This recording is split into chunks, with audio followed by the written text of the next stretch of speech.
और ये द्वारकाधीश भगवान की जय हो। आज का प्रसंग है किस प्रकार अर्जुन इंद्रपुरी से दिव्य अस्त्र और शस्त्र विद्या प्राप्त कर वापस आए। किस प्रकार अर्जुन के हाथों निवात दानव का वध हुआ। भीम के हाथों मणिमान का वध, भीम का यक्षों, राक्षसों और गंधर्वों से भारी युद्ध, और अर्जुन से इंद्रदेव ने गुरु दक्षिणा में क्या मांगा था। यही प्रसंग सुनाने जा रहे हैं। आशा करते हैं आप इसे अवश्य ही पसंद करेंगे। यह प्रसंग महाभारत के वन पर्व से लिया गया है।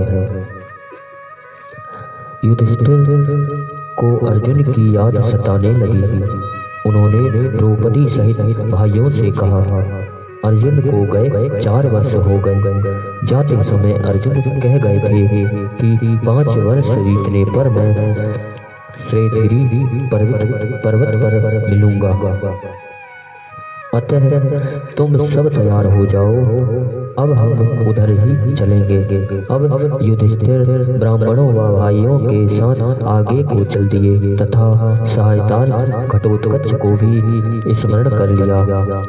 17 दिन बाद रास्ते में कैलाश पर्वत, मैनाक पर्वत, गंधमादन पर्वत व श्वेतगिरी के मनोरम दृश्यों का दृश्यावलोकन करते हुए बृहस्पति ऋषि के आश्रम में पहुंचे। ऋषि ने पांडवों का परिचय पूछकर बहुत सत्कार किया। पांडव बृहस्पति ऋषि के आश्रम में 7 दिन रहे। 8वें दिन पांडव ऋषि परवा से आगे जाने की इच्छा प्रकट कर कुछ ब्राह्मणों को तथा अपने यज्ञ पात्र, रत्न और आभूषण भी वहीं आश्रम में छोड़ गए। पांडव ऋषि परवा की आज्ञा प्राप्त कर उत्तर दिशा की ओर चल दिए। वे रास्ते में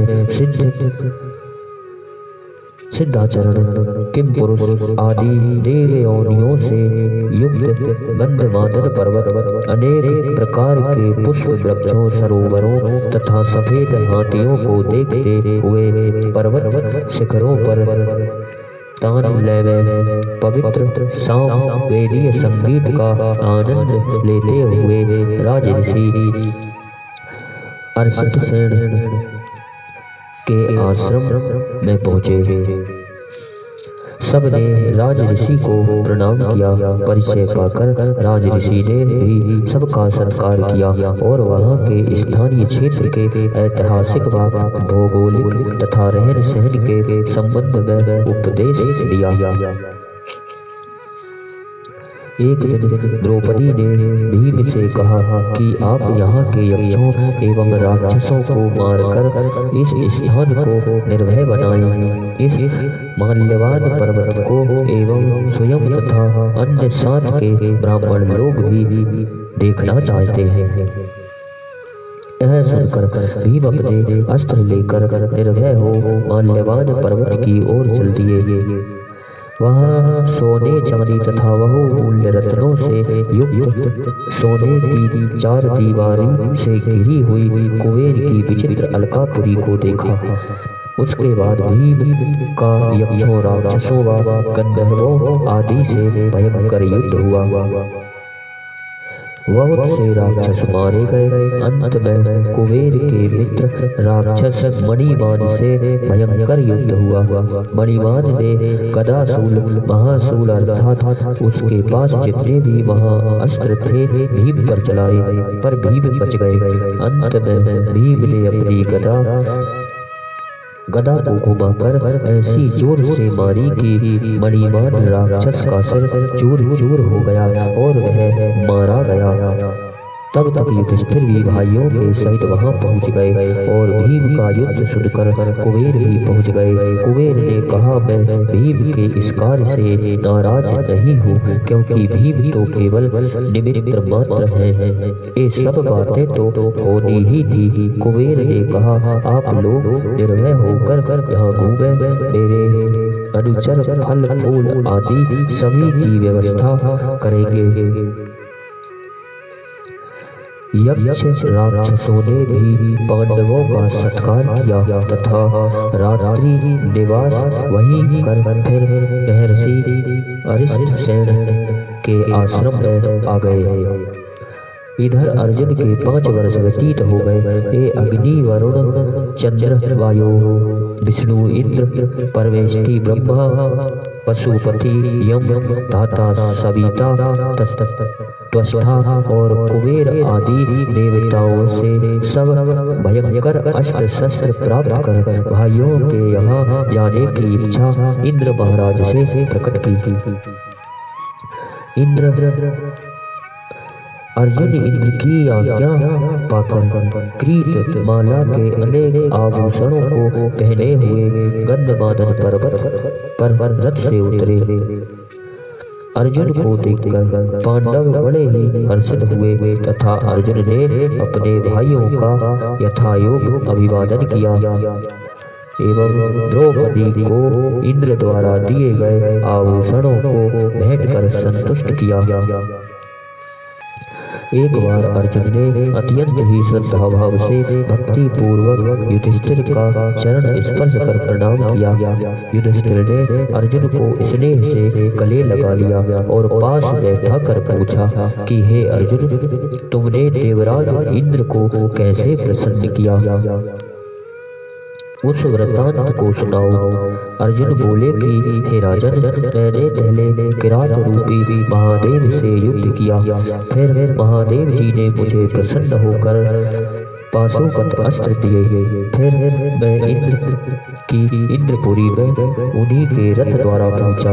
वहां सारी अस्त्र विद्या सीख कर जब मैं इंद्र का विश्वास पात्र बन गया, तब एक दिन इंद्र ने स्नेह से मेरे सिर पर ममता में अपनी कर कमलों से स्पर्श करते हुए कहा।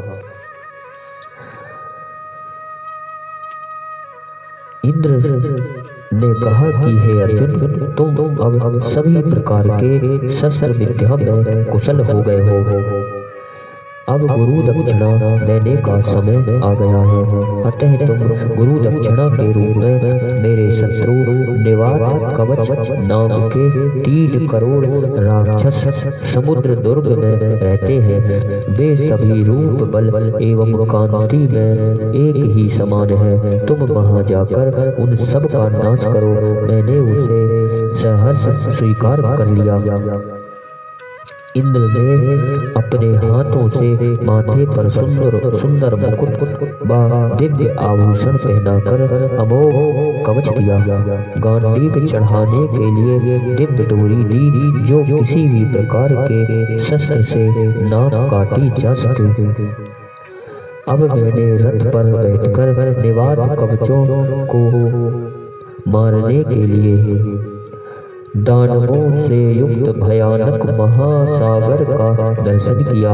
वहां से अपने गांडीव की टंकार, देवदत्त नामक शंख की गंभीर आवाज गरजते हुए रथ की गड़गड़ाहट से राक्षसों ने मुझे इंद्र समझकर मुझ पर आक्रमण कर दिया।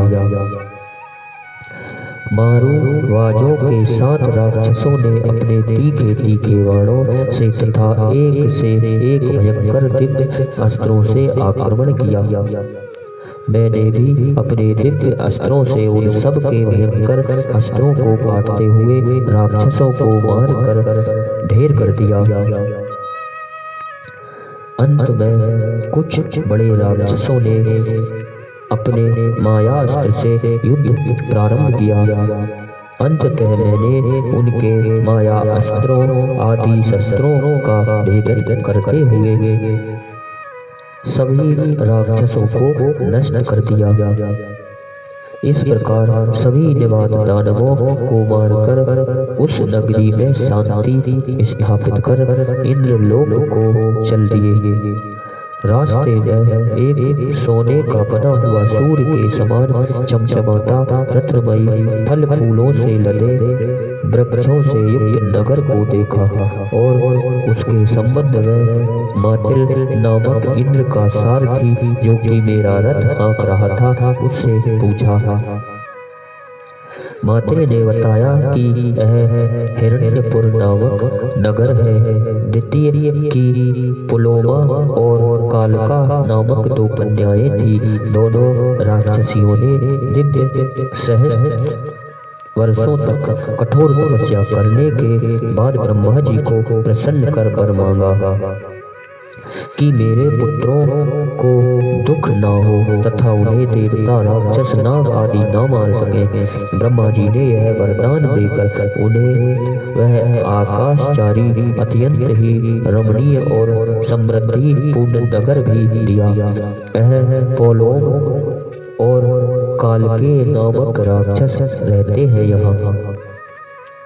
इन्हें केवल मनुष्य ही मार सकता है, अतः तुम इन महाबली भयंकर राक्षसों को वज्रास्त्र से मार डालो।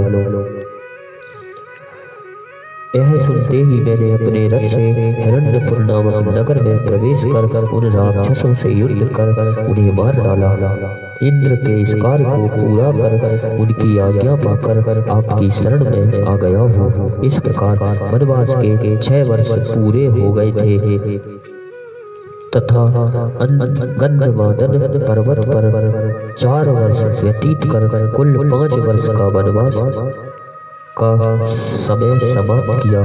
इस प्रकार तीर्थ यात्रा समाप्त होने पर लोमस ऋषि देवलोक को चले गए तथा पांडव भी अरिष्टसेन ऋषि और लोमस ऋषि के उपदेशों को सिरोधार्य कर वापस बृहस्पति ऋषि के आश्रम में आए। वहां एक रात विश्राम कर वहां रखा अपना सारा सामान बाहर रखे तथा रथों तथा ब्राह्मण आदि सभी अपने हितैषियों को लेकर घटोत्कच की सहायता से